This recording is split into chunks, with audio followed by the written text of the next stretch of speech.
Hello and welcome to ज़राअत के मुबश्शिर ज़ैदी और ज़रार खोड़ो का सलाम कबूल कीजिए। आज जुमा है, आपकी कॉल्स दी जाती हैं। पहले कॉलर है मोहम्मद अशरफ कराची से। जी अशरफ भाई, कैसे हैं? वालेकुम अस्सलाम। ज़ैदी साहब और खोड़ो साहब, परवरदिगार आपको और आपकी टीम को अल्लाह अपने हिफ्ज़ अमान में रखे। आपको भी। पहली बात। दूसरी बात ये है कि इससे पहले भी मैं कॉल कर चुका हूँ और इससे पहले भी कर चुका था काफी। तो अब बात यह है कि इमरान पाकिस्तान की तरक्की के लिए आए हुए हैं। ये अल्लाह ताला की तरफ से ये सो मोटो है पाकिस्तान की तरक्की के लिए, जो इमरान खान के थ्रू ये सरंजाम होगा इंशाअल्लाह ताला अगले इलेक्शन में। अच्छा, इसमें अल्लाह ताला से अभी उम्मीद है कि अवामुन नास अब इतने अवेयर हो चुके हैं कि अब किसी को कुछ कहने की जरूरत ही नहीं है। ना तो ये लॉन्ग मार्च में कोई निकलेगा, ना कोई कराची के धरने में निकलेगा, कोई नहीं निकलेगा। और निकलेगा तो 23 के इलेक्शन में वो लोग निकलेंगे जो एक खामोश वोट होता है, जो घर में बैठा हुआ होता है। बाखुदा इस दफा वो निकलेगा। और आप देखिएगा कि रेशो, आप बताइए कितना होता अंदाजन इलेक्शन पोलिंग का रेशो? Around 35 to 40%। टर्नआउट की बात कर रहे हैं। मैं आपको चैलेंज कहता हूं कि 50 to 60 बिटवीन 50 से 60% के दरमियान इंशाअल्लाह ताला ये रेशो आएगा। अच्छा, ये वोट ये एक दफा निकल चुका है भुट्टो के वक्त में 71 में जी, जो भुट्टो के लिए वोट डाला था। और एक अब निकलेगा, पाकिस्तान के लिए निकलेगा ये वोट। और आदमी अपनी बका के लिए निकलेगा, अपनी बका के लिए आदमी निकलेगा वोट देने के लिए कि हमने अपनी स्ट्रेंथ अगर सही करनी है अवाम ने और इस मुल्क में, तो पब्लिक निकलेगी और वोट डालेगी। चले। और दूसरी बात यह है कि अगर उससे पहले अगर तरक्की करनी है इस मुल्क को, तो ये एक पेज या 2 पेज की जो बात हो रही है ना, बल्कि पाकिस्तान के जितने भी सियासतदान है वो एक पेज पर हो जाएं, एंटी इस्टेब्लिशमेंट के हो जाएं, एक पेज पर हो जाएं। आप देखिएगा कि इंशाअल्लाह ताला किसी को गवर्नमेंट करने में किसी भी किस्म की कोई रुकावट नहीं होगी। ये तमाम रुकावटें ये वहीं से आती हैं। और ये अब तो सब अवामुन नाज भी इस बात को जानते हैं। और जाते जाते एक छोटा सा किस्सा बयान करता हूँ, 5 सेकंड का है। एक गरीब मजदूर आदमी था बेचारा, रोज खोदता था और रोज पीता था उसमें से जी। तो वापसी, जब काम से वापसी पे घर जा रहा था तो उसमें लगे चलो नेटी चेटी से मैं मछली पकड़ लूं। उसने 2 डाली, 2 मछलियां पकड़ ली और घर ले गया बेचारा। मछलियां जिंदा थी। उसने बेगम को कहा, बेगम 4 बज रहे शाम के, तो मछली तलते गया। तो बेगम ने बोला मैं रात की तो हांडी चढ़ा चुकी हूँ और ये थोड़ा सा तेल बचा हुआ है, ये तल के लिए मैंने रखा हुआ है। तो वो बड़ा लायक आदमी था, नालायक नहीं था, वो समझदार भी था। और उसने कोई जिद नहीं की और फौरन उसने मछली उठाई। मछली जिंदा थी, बोला जिंदा है तो मैं इसको ठिकाने लगा दूं समंदर में। भाग के बाइक स्टार्ट करी उसने और मछलियों को समंदर में डाल के आ गया। अच्छा, मछलियों ने 3 डुबकियां लगाई, बाहर निकली। तब्दीली जिंदाबाद, तब्दीली जिंदाबाद, तब्दीली जिंदाबाद। अस्सलाम वालेकुम। चले, बिल्कुल सही है। बड़ा लंबा आपका तबसरा रहा। मछलियों का मछली वाली चली इतनी समझ नहीं आई, लेकिन ये एक इंटरेस्टिंग बात है टर्नआउट के बारे में, क्योंकि अभी शोज होने से पहले जिसकी टीम की बात कर रहे थे अभी मोहम्मद अशरफ साहब, तो उनके साथ ही बात हो रही थी। हमारे जनरली यही लग रहा था कि शायद कम टर्नआउट हो, लेकिन इंटरेस्टिंग बात होगी। एक डिफरेंट पर्सपेक्टिव है और एक थोड़ा सा पॉजिटिव पर्सपेक्टिव है आई थिंक। अब ये लेकिन इनका अंदाजा कि तमाम पार्टीज एंटी एस्टेब्लिशमेंट नहीं, ये अंदाजा नहीं है, ये अंदाजा नहीं है, इनकी ख्वाहिश थी। इन्होंने कहा था कि ऐसा होना चाहिए। अंदाजा इनका था कि खामोश वोट आएगा और 50 से 60% या जितनी टर्न आउट होगी। Let's see. लुकमान मुख्तार हैं लाहौर से। जी लुकमान साहब, अस्सलाम वालेकुम। वालेकुम अस्सलाम। कैसे हैं सर आप? अल्लाह का शुक्र, आप बताएं। अल्हम्दुलिल्लाह, अल्लाह पाक का शुक्र। सर मुझे थोड़ा सा काइंडली गाइड कर दें टॉपिक के बारे में। नहीं, टॉपिक आप टॉपिक हैं जो आप समझते हैं तब किसी बात को उजागर करना है, चाहे तो आप लाहौर के मौसम में भी बात कर सकते हैं। हाँ, मौसम तो बहुत अच्छा है। कुछ लोग जो हैं वो फेड अप हो रहे हैं बारिश से, लेकिन मैं अभी भी जो है वो फेवर में हूँ कि बारिश चलती रहनी चाहिए। मेरे को बंदा अक्सर किसी हाल में खुश नहीं है। जब स्मॉग होती है तो बंदा स्मॉग से तंग आ जाता है, बारिश हो जाए, बंदा कहता है काश बारिश हो जाए ताकि थोड़ा सा आसमान हवा क्लियर हो जाए। बारिश होती है 2 दिन बाद बंदा कहता है यार बारिश कभी रुकनी नहीं है। इंसान है ही ना शुक्र सर लुकमान साहब, मेरा तो यही ख्याल है जी। बिल्कुल सही बात है, लेकिन अगर हम ओवरऑल देखेंगे दिसंबर तो बिल्कुल ड्राई गया है, यानी कि पहले सालों के निस्बत देखा जाए तो दिसंबर में रेनी सीजन स्टार्ट हो जाता है, लेकिन इस बार दिसंबर बिल्कुल ड्राई था। अच्छा, हमारे यहाँ तो वैसे कराची में काफी बारिश हुई है, जो नॉर्मली मतलब इतनी शायद नहीं होती। ठीक है, ये जो आपकी पहली कॉल आई थी मैं उसी पे तबसरा करना चाहूँगा। I was listening to that कि लोगों के जो है वो क्या डायरेक्शन होगी पॉलिटिकल सिनेरियो को लेके। तो हम लोग जो है वो बड़े जिसे कहते हैं कि रियलिस्टिक हो के नहीं सोच रहे। ठीक है, मैं अब सब लोगों को यही कहता हूँ कि यार आपने सब कुछ ट्राई कर लिया, ठीक है। तो आप लोग कहते थे जी उसको चांस दे दो, उसको चांस दे दो, ये कर लो वो कर लो, सब कर लिया। हमारे अपने अंदाजे जो हैं वो हमारे जब तक अपनी नीड्स और अपने सिनेरियो के बिहाव पे नहीं होंगे तो हमारी चॉइस जो है वो रियलिस्टिक नहीं होगी। आप ये देखें कि हम लोग बात करते हैं स्टैटिस्टिक्स की कि जी आप देख लें बुज़रा जो गवर्नमेंट के जो भी आती हैं बयान, वो देखेंगे तो सब अच्छा है, लेकिन वही लोग जो होते हैं सोशल मीडिया पे सपोर्ट करते हैं और फिर जब पर्सनली उनसे डिस्कस किया जाता है तो दे डिक्लाइन के हाँ भाई चीजें ठीक नहीं जा रही। तो ये हमें एम्बिग्विटी से निकलना होगा, छोड़ना होगा इस सारे सिनेरियो के कि भाई पॉलिटिकल पार्टी किसको जाना है किसको नहीं जाना। हमें एज अ पाकिस्तानी एक दूसरे को सपोर्ट करने की जरूरत है। बिल्कुल सर, नजरियात जो हैं हमने नजरियात की गेम खेल चुके हैं, सबने अपने अपने आइडियोलॉजीज को कर लिया है, सफर हम कर रहे हैं। देखिए मैं आप लोग हम सब कॉमन इंसान हैं। 145-48 पे पेट्रोल मैं ले रहा हूँ, ठीक है, 450 रुपए किलो पे ऑयल मैं ले रहा हूँ, घी मैं ले रहा हूँ, तो कोई क्रेडिट कैसे ले सकता है कि मैंने मुल्क को ऊपर चढ़ा दी। अगर 150 वाली चीज मैं 450 में खरीद रहा हूँ ना सर, बात तो सही है, जब जेब तो हमारी से ही निकल रही है ना सर। तो ऐसे ही तो फिर we are the one who are responsible for, अगर डेवलपमेंट भी हो रही है तो फिर हमें क्रेडिट देना चाहिए। सामने वाले का कोई क्रेडिट नहीं है कि वो मुझसे 1 रुपए की चीज 25 रुपए में खरीदवा रहा है और फिर मुझे कह रहे हैं कि मैं चैंपियन हूँ। तो इससे साबित ये होता है कि अवाम का कंट्रीब्यूशन अपने अंदाजे के हिसाब से जो वो कर रहे हैं उस पर उन्होंने आगे चॉइस करनी है। पॉलिटिकल नारे और हेट स्पीचेस को लेके और जो चीजें जो फैलाई जा रही हैं, यानी कि अभी भी कि नेक्स्ट इलेक्शन में कौन जीतेगा कैसे जीतेगा, लोग ये नहीं देख रहे कि वो कंट्रीब्यूशन उनका सबसे ज्यादा है। उन्होंने ये देखना है कि किसको हमने वोट करें जो हमारी सिनेरियो को रिलीफ में कन्वर्ट करें। तो अभी जो है ये बहुत इंपॉर्टेंट जो है वो फेज चल रहा है। आपको पता होगा कि गवर्नमेंट के डिलीवरी के ये 3 साल ही होते हैं, ये 5 सालों की तो हमें बात की जाती है जी, लेकिन पहले 3 साल ही होते हैं। बिल्कुल सही बात है, ऐसे ही है। 3 सालों में अगर आपने कर लिया तो कर लिया, अगला साल वैसे ही इलेक्शन ईयर नॉर्मली होता है क्योंकि 4.5 साल के बाद वैसे ही वो प्रोसेस स्टार्ट हो जाता है ना। तो अब जो इन्होंने करना था वो कर चुके हैं। अब ये कह रहे हैं कि हमें 10 साल 5 साल और दे दें। कुछ लोग कह रहे हैं इनको 15 साल वोट दें। मैं कहता हूँ इनको 20 साल भी आप वोट दे देंगे ना, ये कुछ नहीं करेंगे।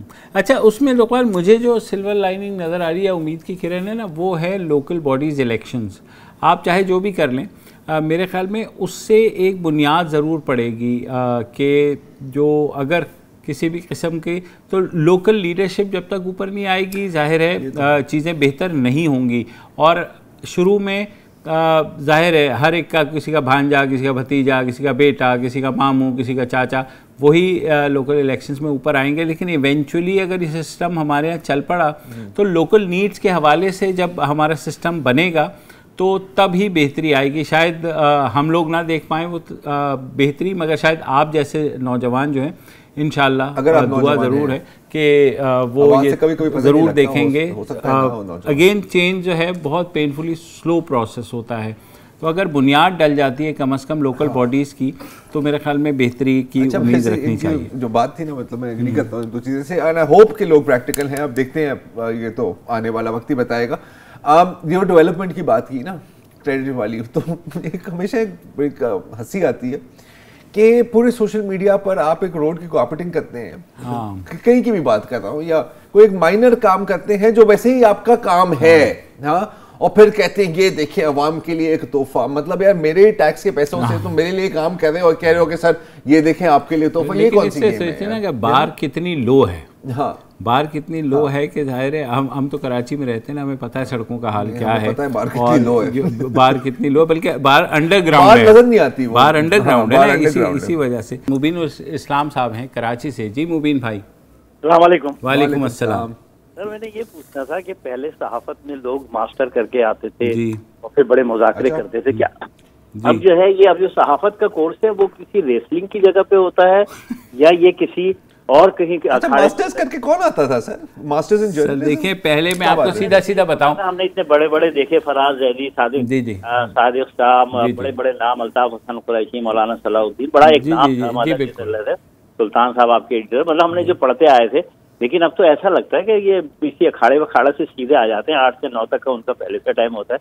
ये बता दीजिएगा और बस अल्लाह ताला आपको आपने खुद बता दिया तो हम एग्री ही कर सकते हैं उससे कि आप बिल्कुल दुरुस्त कह रहे हैं। सहाफत का भी वही हाल हुआ है जो माशरे की बाकी चीजों का हुआ है। अच्छा मुबशिर भाई, अभी आपने एक जवाब दिया था कि क्या कहते हैं ये बल्दियाती इलेक्शन के बाद हम आगे बढ़ेंगे, इसकी क्या गारंटी है कि कहीं पे भी जाके फिर एक अस्सलाम वालेकुम मेरे हमवतनों आगे सारा खेल ना वो लड़ते? सर उसकी तो गारंटी कोई नहीं है ना। क्या गारंटी है कि अभी हम ब्रेक लेंगे और ब्रेक वापस आते हुए मुझे दिल का दौरा नहीं हो गया होता, मैं मर ना गया हूँ? लेकिन जो मतलब ये भी तो किसी चीज की गारंटी, कोई गारंटी जो सूरत हाल है उसमें कि अब हमवतनों में इतना जोर रह गया है।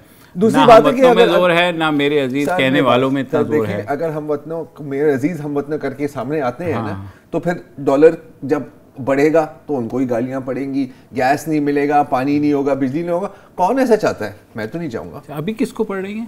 मतलब अभी तो जो सामने उनको पढ़ रही है। हाँ, सामने वालों को तो नहीं पढ़ती। सही कह रहे हैं, थोड़ी बहुत तो बहरहाल। लेकिन जहाँ तक सहाफत की बात है तो बिल्कुल हमारे यहाँ सहाफत में खासी उसकी वजह ये तनज़्ज़ुल इस वजह से भी आई है कि दुकानें बहुत ज्यादा हो गई हैं। देखो ये भी है और उनको भरना भी है माल, भरना भी है और फिर आपको एक्सपायर्ड माल भी बिठाना पड़ता है हमारी। वो मछली वाला होता है ना कि 1920 से था। मतलब वो जो है, मैं उस दिन एक वो हंटर बीफ कराची का आपको मशहूर पता है, मैं लेने के लिए गया तो वहाँ 4 दुकानें थी। मुझे नहीं पता, मैंने अंदाजे से मैं एक दुकान में घुस गया। मैंने कहा भाई आप असली हैं?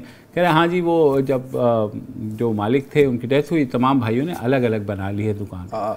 तो मैंने कहा तो मुझे कैसे पता लगेगा? उन्होंने कहा जी बस हर भाई की है, अब जिससे मर्जी चाहे ले लें। तो बड़ा सिंपल है, हर एक चीज़ को ट्राई करो और जो बेस्ट है उसको एग्जैक्टली वही। मेरा ख्याल है कि मीडिया के साथ भी आपको यही करना चाहिए। हाँ, जिसका टेस्ट पसंद लेकिन ट्राई हो नहीं गया बहुत ज़्यादा। क्या मतलब ट्राई करे चले जा रहे यार? अब मतलब मेरा ख्याल ब्रेक ही ले लेते हैं। हाँ, ब्रेक ट्राई करें, बात हो गई, ब्रेक ट्राई करें।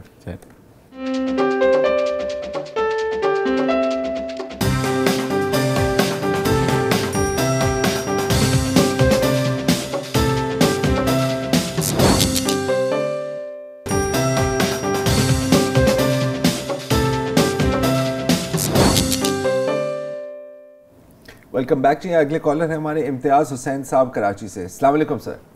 वालेकुम सलाम सर, आप दोनों को अल्लाह सेहत जिंदगी से मेरी दुआ है सर। 2 बड़ी अजीब व गरीब गुफ्तगू मैंने आपसे आज शेयर करनी थी। पहली तो ये कि एक बड़ा अजीब सा प्रोग्राम आया जिससे 50,000 तक की सैलरी जो है उसको 1,000 रुपए का ये रिलीफ देंगे। तो कहने का मकसद ये कि आप जब मुल्क को लूटते हो तो करोड़ों अरबों पे लूटते हो और 2.5 लाख रुपए के हम सारे एक एक बंदे मकरूज है, तो ये गिनीज वर्ल्ड रिकॉर्ड में लिखी जाने वाली बात है। दूसरी, अमेरिका की, कनाडा की, बरतानिया की तमाम साइंसी इदारे इस बात पे रिसर्च कर रहे होंगे कि ऐसे चूहे जो 20 अरब रुपए का गंदम खा जाते हैं वो किस जगह से बरामद हो सकते हैं। हम उनका पोस्टमार्टम करेंगे और देखेंगे ये कौन से ऐसे चूहे हैं।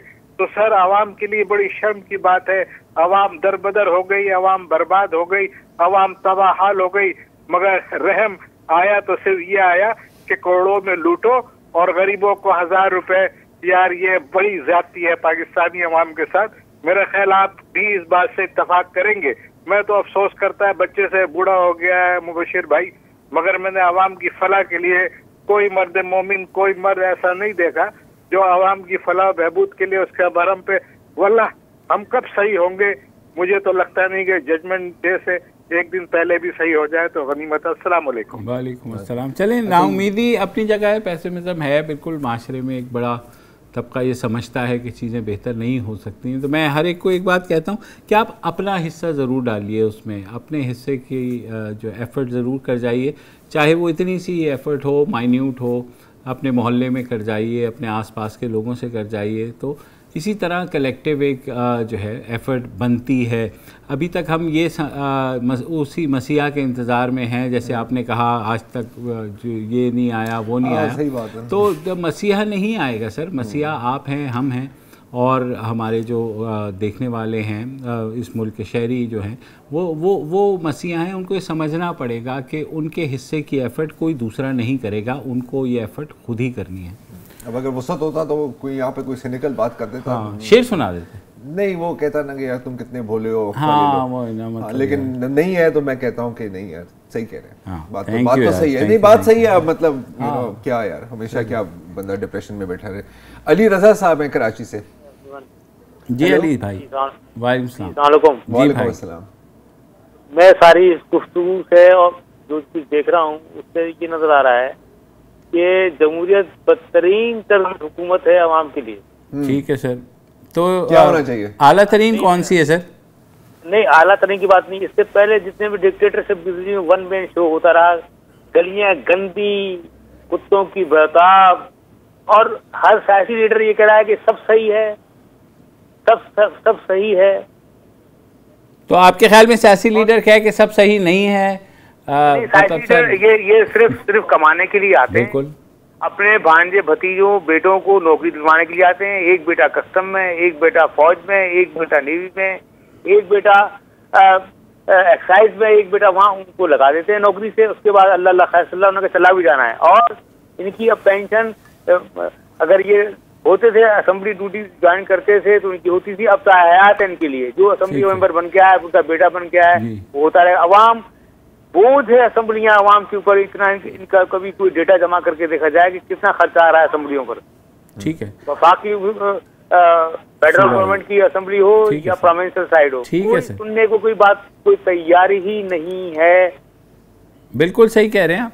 लेकिन जो आपने कहा कि 4 बच्चे होते हैं, तो मेरे ख्याल में पॉपुलेशन कंट्रोल इसका आंसर है कि अगर उस पर चले जाएं तो 2 बच्चों को नौकरी दे देंगे, बाकी 2 आवाम के हिस्से में आ जाएंगी ना। कि एक बेटा ने कह रहे हैं, एक बेटा फौज में, एक पुलिस में। नहीं, वैसे काफी मतलब आइडियल किस्म की सेटिंग बताइए। मैं तो नहीं, देखो पॉलिटिकल हमारे आगे वो अशराफिया जो हैं वो यही है ना। अशराफिया ये एक तरह से बात ठीक है कि देखिए अशराफिया किस तरह वो करते हैं कि एक सियासतदान है अगर, तो जाहिर है उसका एक कोई रिलेटिव जज होगा, एक रिलेटिव जो है वो पुलिस में होगा, एक फ़ौज में होगा, और एक जो है ब्यूरोक्रेसी में होगा। तो इसी तरह करके जो है ना ये नेटवर्क तो सारी लिंक है। और स्पेशली सारी जो सियासी फैमिलीज, उनका कहीं ना कोई लिंक है। वो तो सिर्फ टॉक शोज के लिए ही होता है ना, एक दूसरे से मुंह मारना and so on and so fourth. अंदर खाने तो कोई मसला नहीं होता actually most of the time. अगर कभी आफ्टर टॉक शोज आप इनकी सिटिंग्स देखें, ब्रेक्स में तो मार रहे होते हैं एक दूसरे के हाथ पे आया, देखा कैसा दिया तू, ये कर, मैं चला आम लेने। सही बात जी। कौन है? सॉरी, अगले कॉलर, बातों में निकल गए। अब अब्दुल हमीद झंग से हैं। जी हमीद भाई। जी अस्सलाम वालेकुम। वालेकुम अस्सलाम जी। अच्छा, मैं सिर्फ ये पूछना चाहता हूँ, आप माशाल्लाह साहिब इल्म लोग हैं, क्या हमारे मुल्क में कोई ऐसा वॉच डॉग है? जैसे अगर चले, मैं सारी की सारी कॉन्स्पिरेसी थ्योरीज जो सी हैं उनको कभी मैं उतारता हूँ, कभी मैं वापस, क्या कहीं ऐसा तो नहीं है कि कोई ऐसा निज़ाम आया हो हमारे मुल्क के ऊपर जो वाकई ही मुल्क को शट डाउन कर रहे हैं? एजुकेशन से आप देखें, आपकी हेल्थ को देखें, आपकी चले इकोनॉमिक्स को देखें, हर एक चीज आहिस्ता आहिस्ता शट डाउन करती जा रही है। हद तो ये है कि हम पहले ईस्टर्न बॉर्डर पे थे, वहाँ पे चलो हमें बड़े हॉट हमारा सरहद थी, वो क्लैशेस चलते थे, वो भी ख़त्म हो गया। अब एक हुकूमत, मामूली सी हुकूमत, वो हमारी फेंसेस उखाड़ती जा रही हैं। हमें बयान मिल रहे हैं, हमें देखें, मैं तो टैक्स पेयर हूँ, मैंने तो टैक्स दिया उस फेंस को, वो जो ट्रकों में लाद के लेके जा रहे हैं। मतलब दिफा मेरा ख़त्म हो रहा है, मेरी तालीम का निज़ाम ख़त्म हो रहा है, मेरी इकोनॉमिक्स, मेरी तो कोई अल्लाह के अलावा, चले अल्लाह तो है कि भाई अल्लाह का मुल्क है, कुछ नहीं होगा इसको, कोई ऐसा वॉच डॉग है इस मुल्क में जो ऐसे देखे, कहीं ऐसा तो नहीं है कि सबका सभी किसी ऐसे निजाम के तहत हो गया है कि हमें आंखें खुलें और उस वक्त तक कुछ ना बचे। तो आप माशाल्लाह बड़े सहाफ़ी हैं, सब अपना अपना किरदार अदा कर रहे हैं जी, लेकिन सबके सब कहीं ना कहीं जाके रुक जाते हैं, सबके सब कहीं ना कहीं जाके ब्लैकमेल हो जाते हैं, कहीं ना कहीं लिमिट्स हैं। ठीक है, अब आपके बहुत सारे निज़ाम हैं, मैं जिस निज़ाम में काम करता हूँ इसमें बहुत सारे निज़ाम हैं। हम अपना जहाँ तक बयान, मुझे भी पता है कि मैंने एक हद तक बोलना है, उसके आगे मैंने भी। अच्छा हमीद भाई सॉरी, हमें यहाँ वक्फा लेना है, आप हमारे साथ ही रहिएगा, हम इस पर डिटेल बात करते हैं। बड़े अच्छे सवालात आपने उठाए हैं, एक वक्फे के बाद आते हैं।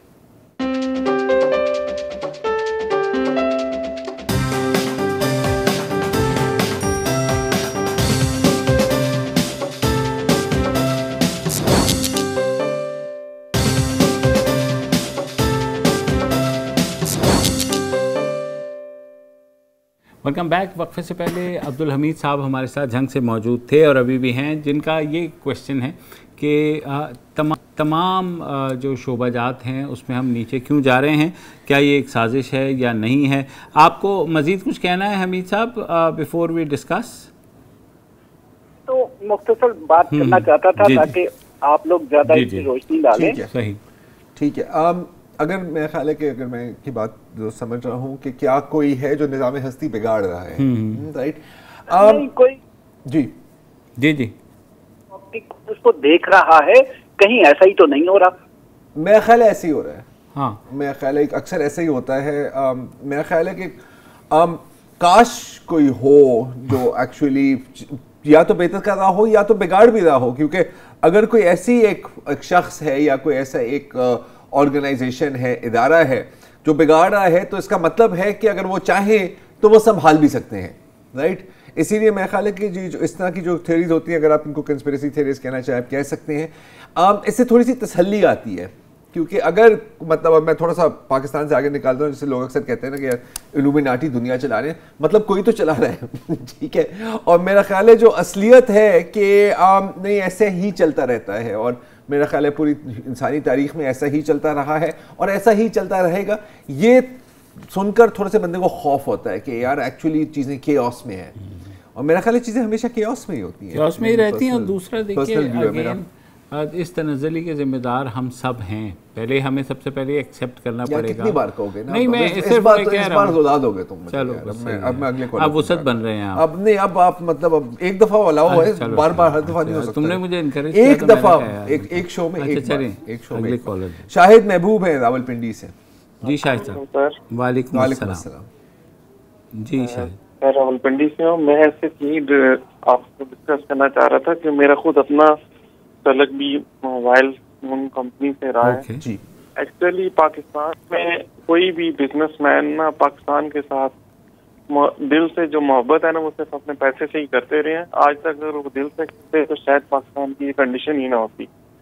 शाहिद भाई दुनिया का कोई एक बिजनेसमैन बता दें जिसको अपने पैसे से ज्यादा लोगों से मोहब्बत हो। पैसे के साथ देखें, टाटा कंपनी है अभी इंडिया में जी, वो इंडिया में एक तो जॉब भी जनरेट करने की उनकी कोशिश होती है, दूसरा अगर इंडिया को किसी चीज की कमी हो तो उसको भी साथ साथ वो पूरा करने की कोशिश करते हैं। मतलब शायद साहब, सॉरी आपकी अगर मैं बात काट रहा हूँ, आपका कहने का मकसद शायद क्या ये है कि हमारी जो लोकल बिजनेसेस हैं वो कमा तो लेते हैं लेकिन वो फिर पाकिस्तान में इन्वेस्ट नहीं करते। आप ये नहीं करते, ये इनका अभी मैं इसकी मिसाल एक कंपनी का नाम नहीं ले रहा क्योंकि आपका मीडिया है तो, लेकिन एक कंपनी है पाकिस्तान में, उसने तकरीबन 2 खरब रुपए का काम किया है, लेकिन उसने पाकिस्तान में इंडस्ट्री नहीं लगाई लाइक मोबाइल की या इलेक्ट्रॉनिक्स।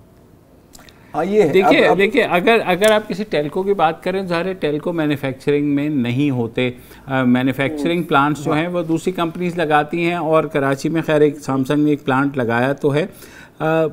मगर अगेन देखिए जहाँ तक ये जो बिजनेसेस की बात है उसका ताल्लुक जो है वो रिसोर्स से भी है कि कितना रिसोर्स अवेलेबल है, उसका ताल्लुक यूनिवर्सिटीज़ के अंदर भी है। एक और बात भी है, ये अब 2-3 चीज़ें यहाँ पर मिक्स हो रही हैं, ठीक है। एक तो मैं कहूँगा कि देखिए कुछ ये कम होता है लेकिन और होना चाहिए, क्योंकि जैसे अगर आप लोकल आपके बिजनेस ग्रुप्स ले लें, ठीक है, काफ़ी हद तक वो लोकली ही इन्वेस्ट करते हैं। कुछ जो आपके बहुत बड़े बिजनेसमैन हैं उन्होंने फिर इस चीज़ को बहुत आगे बढ़ाया है और सोसाइटी में भी इन्वेस्ट किया, और मैं यहाँ पर क्लियरली जिक्र करना चाह रहा हूँ, और भी बहुत है लेकिन मैं भी जिक्र करूँगा दाऊद फाउंडेशन। ठीक है, आई मीन दाऊद सेठ ने यहाँ पर ही बिजनेस की, पैसे भी कमाए, लेकिन उसके साथ स्कूल्स भी बनाए। अभी यहाँ पर साइंस सेंटर बनाया है, जो अगर आप नहीं गए बहुत उम्दा है, मैं चाह रहा हूँ कि हम वहाँ जाके एक पूरा शो वहाँ से करें। तो ऐसा भी होता है। दूसरी बात जो आपकी बात कर रहे हैं कि जी यहाँ पर मतलब बेच तो देते हैं लेकिन यहाँ पर मैन्युफैक्चर नहीं करते, राइट, बात आपकी बिल्कुल बजा है। लेकिन कोई भी अगर मैन्युफैक्चर करने आता है तो वो पहले ये नहीं देखता कि यार मुझे ये मुल्क के लोग बड़े पसंद हैं, मैं इनके लिए कुछ करना चाहता हूँ, वो अपनी बॉटम लाइन ही देखेगा। हुकूमत का काम क्या होता है, रेगुलेटरी अथॉरिटीज का काम क्या होता है कि आप ऐसी कंडीशंस पैदा करें कि वो यहाँ आकर इन्वेस्ट करना चाहें।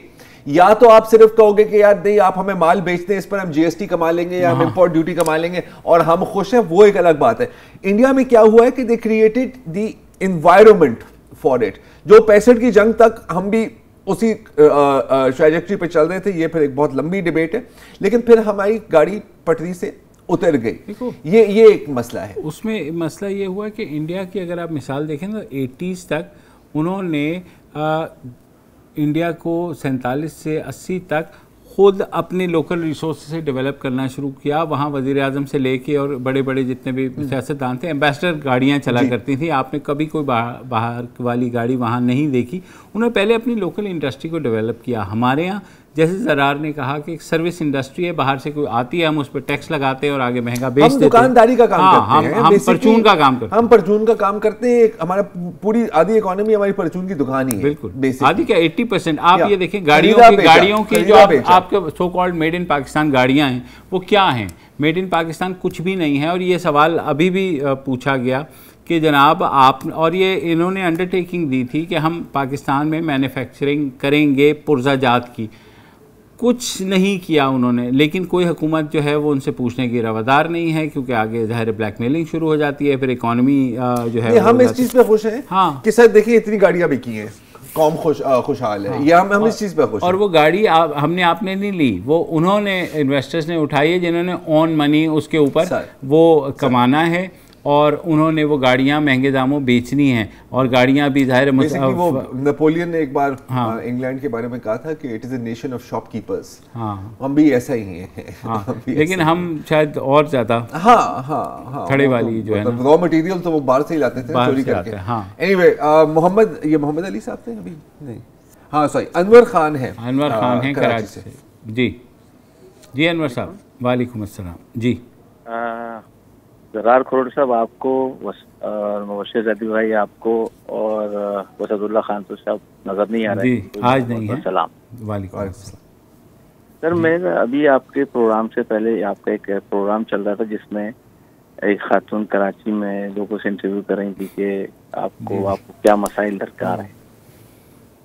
ऐसी था एक प्रोग्राम आपका, आपके प्रोग्राम से पहले की बात है। जी बिल्कुल, हम भी देख रहे हैं। सर, मैं आपसे ये सवाल पूछूंगा, खैर थोड़ी सी माजरत के साथ, आप क्या समझते हैं अपने तौर पे कि कराची का मसला क्या है? एक मसला नहीं, कोई एक मसला, कराची मेन मसला, कराची का मेन मसला ये है कि कोई ओनरशिप नहीं लेने को तैयार इस शहर की।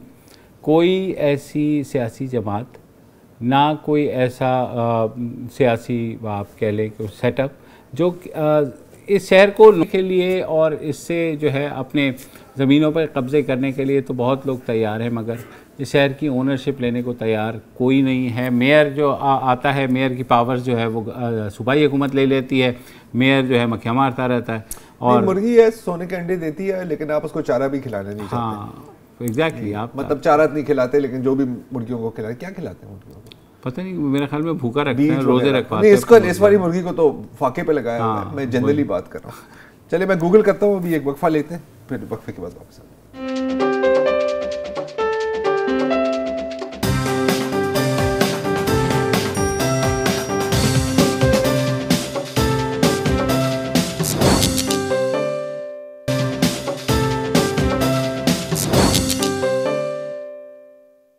जी वेलकम बैक। और मोहम्मद अली हैं कराची से। जी अस्सलाम वालेकुम। वालेकुम अस्सलाम रहमतुल्लाह। बहुत ज़बरदस्त माशाल्लाह आपका प्रोग्राम है।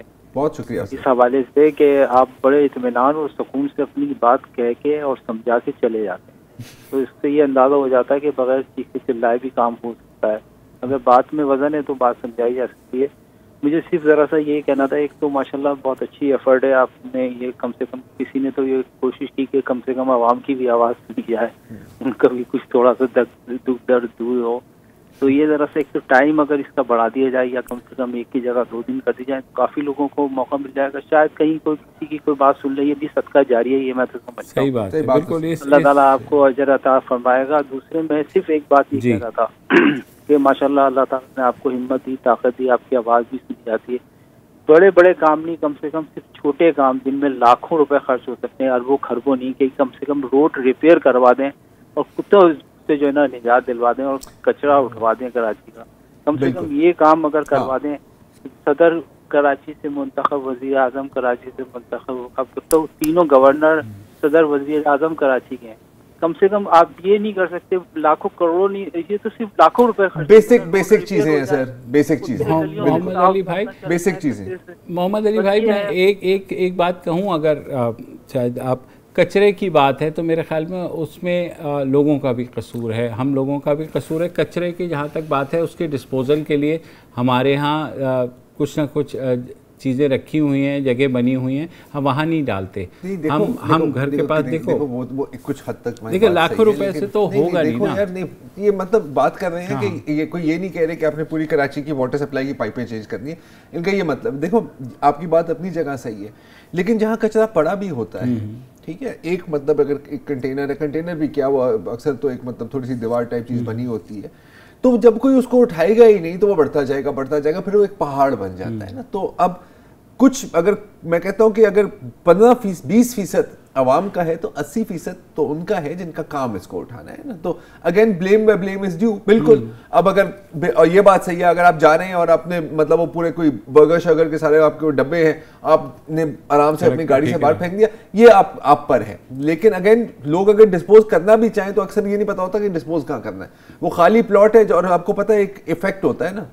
अब अगर यहाँ पे कोई खाली प्लॉट पड़ा हुआ है, एक बंदे ने उसमें कचरा फेंका, दूसरे बंदे ने उसमें पूरा मोहल्ला फेंकना, फिर पूरा मोहल्ला फेंक दिया उसने, क्योंकि वो कभी साफ ही नहीं होता है। इसको कहते हैं ब्रोकन विंडो इफेक्ट। कोई एक घर है, उसकी एक खिड़की टूटी हुई है, कोई आके दूसरा तोड़ देगा, फिर इवेंचुअली पूरी नेबरहुड ही उसी तरह लगने लग जाएगी। तो ये भी है।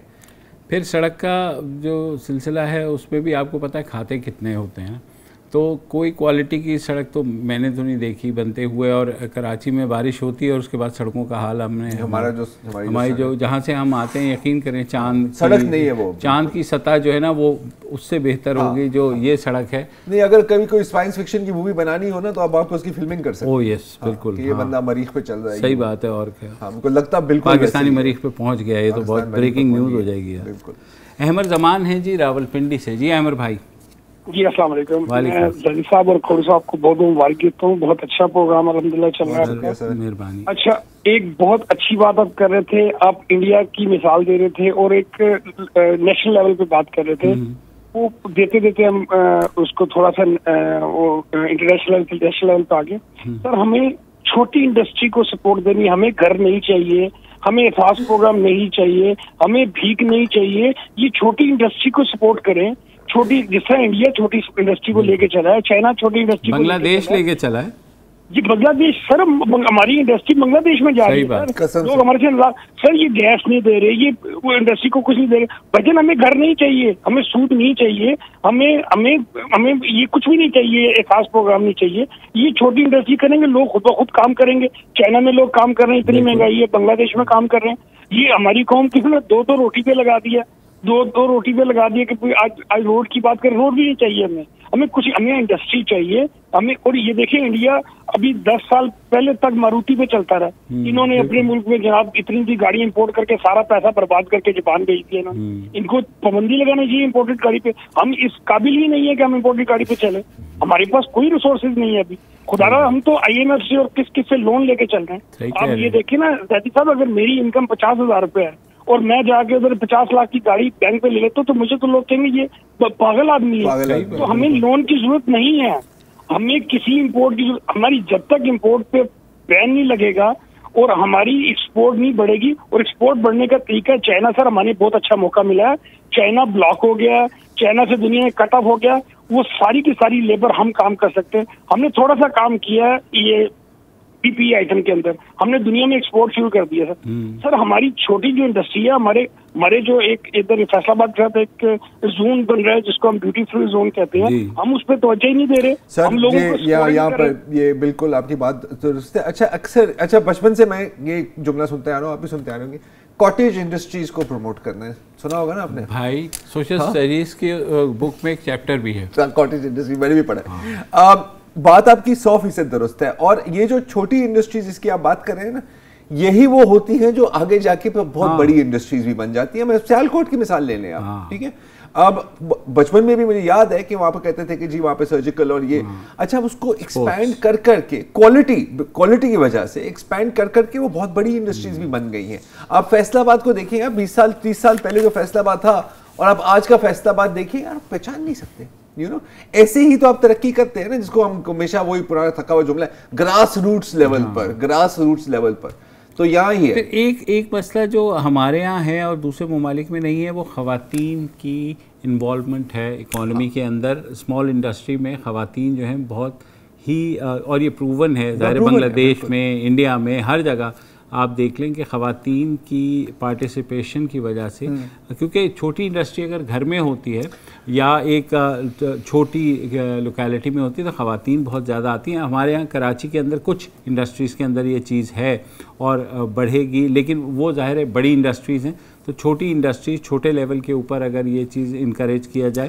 लेकिन मसला सिर्फ ये होता है अमर भाई कि हमारी हुकूमतों को फ़ौरन कुछ दिखाना है, कोई लॉन्ग टर्म नहीं सोचता। हर कोई ये सोचता है कि भाई किसी तरीके से अब जुगाड़ करके जो है ना, ये 5वें साल आप दिखा देंगे हाँ थोड़ी सी हमने महंगाई कम की है। और ये प्रूवन फार्मूला है, बिल्कुल जो है गुज़िस्ता जब से मतलब हमने आँख खोली है यही देख रहे हैं। नहीं, बिल्कुल कि पाकिस्तान के अंदर जो है हम डेवलपमेंट नहीं करते। इनकरेज भी दूर की बात, मैं कहूँगा डिस्करेज ना करें, क्योंकि यहाँ पर आपको अच्छी तरह से पता होगा, किसी ने अगर छोटे सा यूनिट लगा भी दिया, कोई 15 महकमों के 50 अफसर ने आपके पास आना है, अच्छा आपने ये फॉर्म नहीं भरा, आपने ये एनओसी के लिए इतने पैसे आपको देने, इवेंचुअली बंदा कहता है कि यार फिर छोड़िए। मैं एक छोटी सी मिसाल दूं, बच्चों के पैम्पर्स या सैनिटरी पैड्स हैं, आप अमेरिका से आ रहे हैं, बरतानिया से आ रहे हैं, टर्की से आ रहे हैं, उधर से चाइना से आ रहे हैं, ये हो रहा है। अभी तक हमारे यहाँ लोकली कोई ऐसी छोटी इंडस्ट्री बने जो कि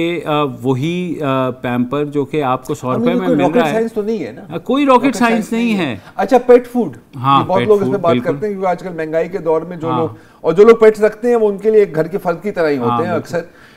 लोकली अगर पेट फूड ही कोई बनाने लग जाए तो ये काफी आपकी एक प्रॉफिटेबल बिजनेस हो सकती है। लेकिन ये जाहिर है जो लोग इससे कमाते हैं, कमीशन लेते हैं, वो ये नहीं चाहेंगे। फिर भी एक इनिशिएटिव हो सकता है, लेकिन इनिशिएटिव के लिए जाहिर है आपको कुछ ना कुछ गवर्नमेंट सपोर्ट चाहिए। अब मसलन मैं आपको बताऊं, कामयाब नौजवान प्रोग्राम है, 5 लाख रुपए कर्जा दे रहे हैं। 80% लोग क्या कर रहे हैं कि दुकान खोले, परचून की दुकानदार वाली बात है भाई, परचून की दुकान खोल के क्या करनी है। एक कॉलर है, मैं चाहूँ कि उनको भी ले लें। जमील ओद साहब हैं कराची से। जी सर। जी सलाम सर। वालेकुम अस्सलाम। जी जमील भाई। सर आप दोनों को मेरा सलाम। वालेकुम अस्सलाम। सर आप लोग जो है ना, मुझे कुछ, मैं भी बड़ा उम्र का 65 साल का उम्र का बंदा हूँ, लेकिन आप लोग कंबल में जूते इन लोगों को मार रहे हैं ना, सियासी लोगों को और हमारे एस्टेब्लिशमेंट को और हमारे और इदारों को ना। लेकिन ये लोग समझदार नहीं है। अगर समझदार होते ना, आप लोगों का एक भी जूता ना इनके लिए बहुत था। बहुत मेहरबानी। मेरा ख्याल है कि शो क्लोज करने के लिए ये काश दिल में उतर जाए मेरा जूता। जूता भी इम्पोर्टेंट होगा सर। हाँ ये मसला है। नहीं, लोकल चितर चले जनाब, आज के लिए इतना ही जी। मंडे को दोबारा हाजिर होंगे, इजाज़त दीजिए, खुदा हाफिज़। अस्सलाम वालेकुम। अगर आपको हमारे शो पसंद आया है तो प्लीज़ हमारे YouTube चैनल को सब्सक्राइब करें, और अगर मुनासिब समझे तो इस वीडियो को लाइक भी कर लें, तो कोई हर्ज नहीं है, और शेयर भी कर लें और कमेंट भी कर दें जी, वरना वो सब ऐसे ही लिखते रहें। और ये जो दोनों कह रहे हैं ये कर लें जी प्लीज़, नहीं तो हमें भी घर जाना है, मैं आपके कंप्यूटर में नहीं रहना 24 घंटे। सही बात।